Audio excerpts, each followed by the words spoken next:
The peace symbol, adopted by the drug flower children of the 60s, was designed by Gerald Holtham, who was commissioned by One World Government salesman Bertrand Russell. The symbol was never designed as a symbol of peace, but as a symbol of death. It is actually a cross turned upside down with the arms broken and is used by Satanists and in Druid witchcraft. In Germany, the symbol is known as the Death Rune and is found on tombstones of Hitler's Nazi SS officers. CIA's team of ex-Nazis and Skull and Bonesmen financed and trained Osama bin Laden, who pushed the Russians out of Afghanistan by 1989. The CIA then trained and installed the ruthless Taliban regime to run the booming opium trade. After a decade, the long friendship between America and the Taliban suddenly turned ugly. At a meeting held on December 4th, 1997 at Unocal headquarters, American oil men made a proposal to the Taliban about building a pipeline through Afghanistan. Rothschild Shell Oil and Rockefeller's Exxon Oil had invested billions in the Kazakhstan oil and gas reserves just north of Afghanistan. Now they needed a pipeline to transport it to the Persian Gulf. The Taliban demanded a bigger cut and turned down the proposal. Suddenly, the banksters' American-controlled media were calling the Taliban monsters, evildoers, and cruel villains who beat up on women.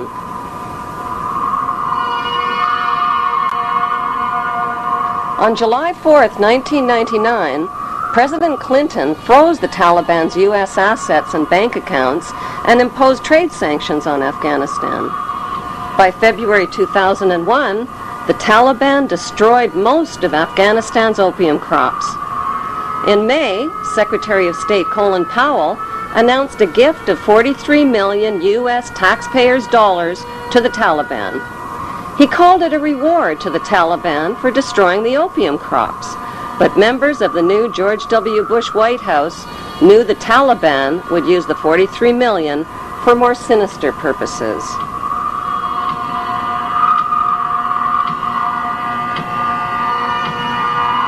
The larger issue is not just not connecting the dots, but not getting the dots. Why was it that CIA was unable to collect information for years inside Afghanistan when they had authority to kill bin Laden for over 2.5 years? Why were they unable to kill him or his lieutenants? Why didn't they have a better capability to do something about it at the source? Could it be that the bankster-supported U.S. administration is controlling both sides of the war on terror?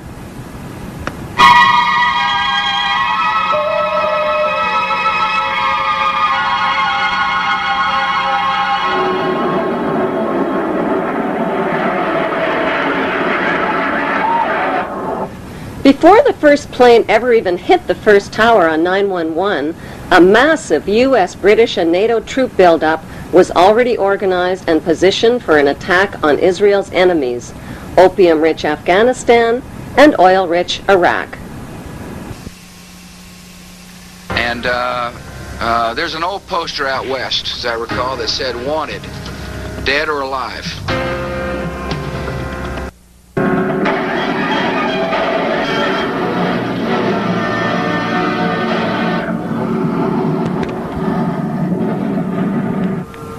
With no solid proof of who was responsible for 9/11, George Bush Jr. attacked the poverty-stricken, war-ravaged country of Afghanistan only 4 weeks after 9/11. The U.S. and British military dropped 12,000 bombs on thousands of buildings and homes, pounding them into dust and rubble and killing 8,000 Afghan people. 20,000 more people died from war-related cold, starvation, and disease. Nobody made a big-budget TV production out of the massacre with a God Bless Afghanistan movie score. The U.S.-British war on Afghanistan left behind millions of starving people and thousands of women who are still veiled, still homeless, and still penniless. Afghanistan is the world's largest producer of opium and now the world's largest producer of heroin. دې علت دا ده چې 14 کاله دلته جنگ تیر شوی، زراعت تباه شوی، شفاخانې تباه شوي، تجارت تباه شوی، تعلیمي ادارې تباه شوي، مکتبونه تباه شوي، سرکونه تباه دي، ولږه ده، فقر ده، خلک بله چاره نه لري څه وکړي. There can never be peace and democracy in Afghanistan. Why? Because peace and democracy would expose and cut off corporate America's opium and heroin trade at the source.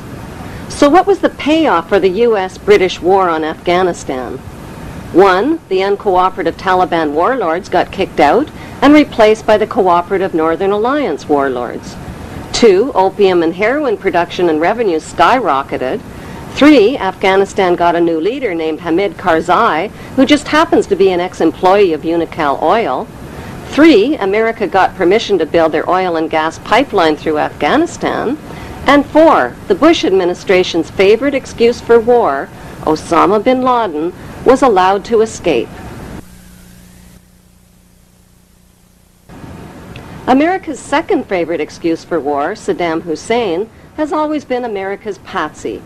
In the 1980s, the United States supported Iraq's invasion of its neighbor, Iran, to stop the spread of Iran's Islamic Revolution.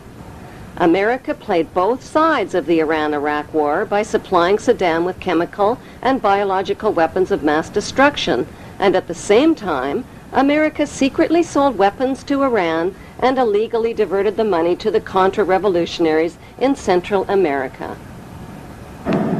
During the war, the United States sent a special envoy to see Saddam in 1983.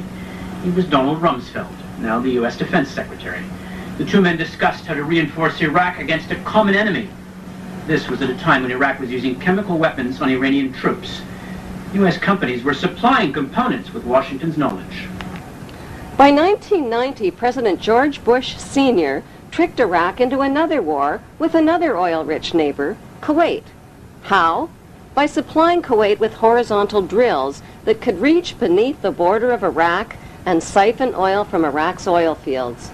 Kuwait used the U.S.-made drills to steal 300,000 barrels of oil per day from Iraq, worth over $3 billion annually.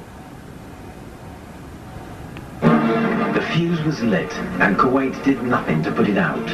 They pumped oil without restraint from Rumaila oil field, which was accessible to both Kuwait and Iraq, and they exceeded OPEC quotas, flooding the market and driving prices even lower. George Bush Sr. officially promised not to interfere in Iraq's legitimate oil battle with Kuwait, but when Saddam's army entered Kuwait to defend their oil reserves, Bush pounced on them.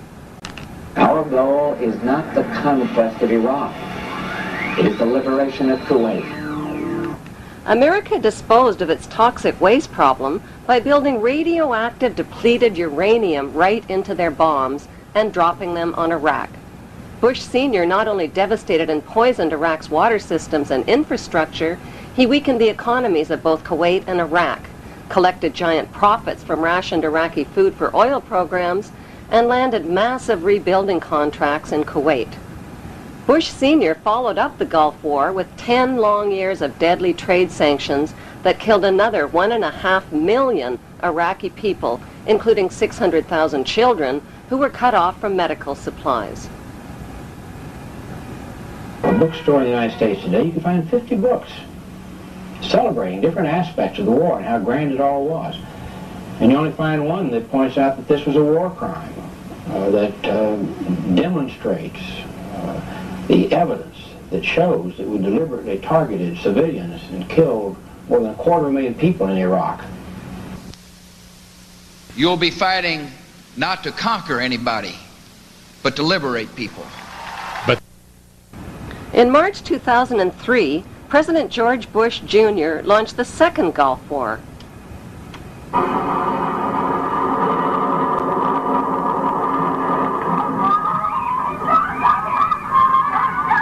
The war on Iraq wasn't about revenge for 9/11, since not one of the 19 accused terrorists were Iraqi citizens. It wasn't about weapons of mass destruction, which inspectors hadn't found. It wasn't even about Saddam Hussein, who had been financed into power by the U.S. in the first place, and who got his chemical and biological weapons from American companies. No, the U.S. wars against Iraq and against Afghanistan were about mass murder and piracy. They were about big weapons sales, big oil, big pipelines, big drugs, and big rebuilding contracts. They were about colonizing the Middle East and moving 2 giant steps closer to world domination.